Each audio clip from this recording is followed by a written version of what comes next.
ನೋಡ್ತಿದ್ದೀರಾ speed news Kannada. ನಾನು ಪ್ರಿಯಾ ಸೋಮೇಶ್. ನೀವು ಈ ಥರ ವಿಚಾರಗಳನ್ನ ಕೇಳಿರ್ತೀರಾ, ಸೋಷಿಯಲ್ ಮೀಡಿಯಾಗಳಲ್ಲಿ ವಿಡಿಯೋಗಳನ್ನ ನೋಡಿರ್ತೀರಾ.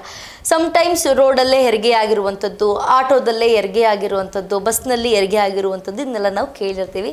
ನೋಡಿ, ಇಲ್ಲೂ ಕೂಡ ರೈಲ್ನಲ್ಲಿ ಹೆರಿಗೆ ಮಾಡಿಸಿದ ಹಾಸನ ಆಯುರ್ವೇದ ವಿದ್ಯಾರ್ಥಿನಿಯರು. ರೈಲ್ನಲ್ಲಿ ಪ್ರಯಾಣಿಸ್ತಿದ್ದಂತಹ ವೇಳೆ ಗರ್ಭಿಣಿಯೊಬ್ಬರಿಗೆ ಹೆರಿಗೆ ನೋವು ತೀರಾ ಕಾಣಿಸ್ಕೊಂಡಿದೆ. ಪಾಪ 9 ತಿಂಗಳು ಅಂತ ಅನ್ಸುತ್ತೆ. ಸಿಕ್ಕಾಪಟ್ಟೆ ಹೊಟ್ಟೆ ನೋವು ಶುರುವಾಗಿದೆ. ಅದು ಟ್ರೈನಲ್ಲೇ ಹೊಟ್ಟೆ ನೋವು ಬಹಳ ಶುರುವಾಗಿದೆ, ಹೆರಿಗೆ ನೋವು. ಅದೇ ರೈಲಿನಲ್ಲಿದ್ದಂತಹ ಹಾಸನದ ಶ್ರೀ ಧರ್ಮಸ್ಥಳ ಆಯುರ್ವೇದ ವೈದ್ಯಕೀಯ ಕಾಲೇಜಿನ 3 ಸ್ನಾತಕೋತ್ತರ ವಿದ್ಯಾರ್ಥಿನಿಯರು ಸೇರಿಕೊಂಡು ಸುರಕ್ಷಿತವಾಗಿ ಹೆರಿಗೆ ಮಾಡಿಸಿ ತಾಯಿ ಹಾಗೂ ನವಜಾತ ಶಿಶುವಿನ ಜೀವವನ್ನು ಉಳಿಸಿದ್ದಾರೆ.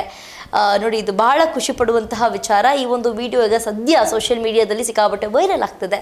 ತಾಯಿ ಹಾಗೂ ಮಗು ಇಬ್ಬರು ಕೂಡ ಆರೋಗ್ಯವಾಗಿದ್ದಾರೆ, ಇಬ್ಬರೂ ಕೂಡ ಉಳಿಸಿದ್ದಾರೆ. ಆ ಒಂದು ಮೂರು ಸ್ನಾತಕೋತ್ತರ ವಿದ್ಯಾರ್ಥಿಗಳು ಸೇರಿಕೊಂಡು ರೈಲಿನಲ್ಲಿ ಪ್ರಯಾಣಿಸ್ತಿದ್ದಂತಹ ವೇಳೆ ಗರ್ಭಿಣಿಯೊಬ್ಬರಿಗೆ ಹೆರಿಗೆ ನೋವು ಬಹಳ ಕಾಣಿಸ್ಕೊಂಡಿದೆ. ಆಸ್ಪತ್ರೆ ಇನ್ನೇನು ದೂರ ಇತ್ತು, ಇನ್ನೇನು ರೈಲ್ವೆ ಸ್ಟೇಷನ್ ಬಂದು ಅಲ್ಲಿ ಇಳ್ಕೊಂಡು ಬಹಳ ಕಷ್ಟ ಆಗೋದು. ಆಸ್ಪತ್ರೆ ದೂರ ಇದ್ದಿದ್ದರಿಂದ ಅದೇ ರೈಲಿನಲ್ಲಿದ್ದಂತಹ ಹಾಸನದ ಶ್ರೀ ಧರ್ಮಸ್ಥಳ ಆಯುರ್ವೇದ ವೈದ್ಯಕೀಯ ಕಾಲೇಜಿನ 3 ಸ್ನಾತಕೋತ್ತರ ವಿದ್ಯಾರ್ಥಿನಿಯರು ತಮ್ಮ ಸಮಯ ಪ್ರಜ್ಞೆ ಹಾಗೂ ಸೇವಾ ಮನೋಭಾವದ ಮೂಲಕ ಸುರಕ್ಷಿತವಾಗಿ ಹೆರಿಗೆಯನ್ನು ಮಾಡಿಸಿ ತಾಯಿ ಹಾಗೂ ನವಜಾತ ಶಿಶುವಿನ ಜೀವವನ್ನು ಉಳಿಸಿದ್ದಾರೆ. SDMO ವಿದ್ಯಾರ್ಥಿನಿಯರ ಕಾರ್ಯಕ್ಕೆ ಮೆಚ್ಚುಗೆ ವ್ಯಕ್ತಪಡಿಸುತ್ತಿದ್ದಾರೆ. ಎಲ್ಲರೂ ಕೂಡ ನಗರದ ತಣ್ಣೀರು ಹಳ್ಳದಲ್ಲಿರುವಂತಹ SDMO ವಿದ್ಯಾರ್ಥಿನಿಯರಾದ ಡಾಕ್ಟರ್ ರಶ್ಮಿ ಬಿಳಗಿ, ಹಾಗೆ ಡಾಕ್ಟರ್ ಲತಾ ಶ್ರೀಯನ್ ಮತ್ತು ಡಾಕ್ಟರ್ ಶಾಹಿನ್ ಎಂ ಅನ್ನುವರು, ಇವರು 3 ಜನ ಸೇರಿಕೊಂಡು ಈ ಒಂದು ಒಳ್ಳೆ ಕೆಲಸವನ್ನು ಮಾಡಿದ್ದಾರೆ. ರಾಷ್ಟ್ರೀಯ ಮಟ್ಟದ ಸಮ್ಮೇಳನದಲ್ಲಿ ಭಾಗವಹಿಸಲು ಹಾಸನದಿಂದ ವಾರಣಾಸಿಗೆ ಈ ರೈಲಿನಲ್ಲಿ ಪ್ರಯಾಣವನ್ನು ಮಾಡ್ತಾ ಇದ್ರು. ಅವರು ಪಾಪ ಅಚಾನಕ್ ಆಗಿ ಯಾವುದೋ ಒಂದು ಕೆಲಸದ ಮೇಲೆ, ಅಂದರೆ ರಾಷ್ಟ್ರೀಯ ಮಟ್ಟದ ಸಮ್ಮೇಳನದಲ್ಲಿ ಭಾಗವಹಿಸೋದಕ್ಕೋಸ್ಕರ ಹಾಸನದಿಂದ ವಾರಣಾಸಿಗೆ ಆ ಒಂದು ರೈಲಿನಲ್ಲಿ ಪ್ರಯಾಣವನ್ನು ಮಾಡ್ತಾ ಇದ್ರು.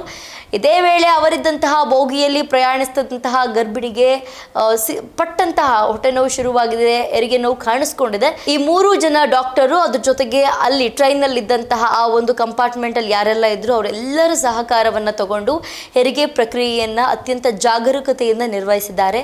ತಾಯಿ ಹಾಗೂ ಮಗು ಇಬ್ಬರು ಕೂಡ ಕ್ಷೇಮವಾಗಿದ್ದಾರೆ. ಆಸ್ಪತ್ರೆಗೆ ಹೋಗಬೇಕು ಅಥವಾ ಆಸ್ಪತ್ರೆ ದೂರ ಇದ್ದಿದ್ದರಿಂದ ಆಸ್ಪತ್ರೆಗೆ ಹೋಗಬೇಕು ಅಂತ ಅಂದ್ಕೊಂಡಿದ್ದಿದ್ರೆ ಬಹಳ ಕಷ್ಟ ಆಗ್ತಿತ್ತು. ಅವ್ರು 3 ಜನ ಇದ್ದಿದ್ದರಿಂದ ಆ ತಾಯಿ ಹಾಗೆ ಮಗು ಇಬ್ಬರು ಕೂಡ ಕ್ಷೇಮವಾಗಿದ್ದಾರೆ. ಈ ಒಂದು ವಿಡಿಯೋ ಸೋಷಿಯಲ್ ಮೀಡಿಯಾದಲ್ಲಿ ಸಿಕ್ಕಾಪಟ್ಟೆ ವೈರಲ್ ಆಗ್ತದೆ.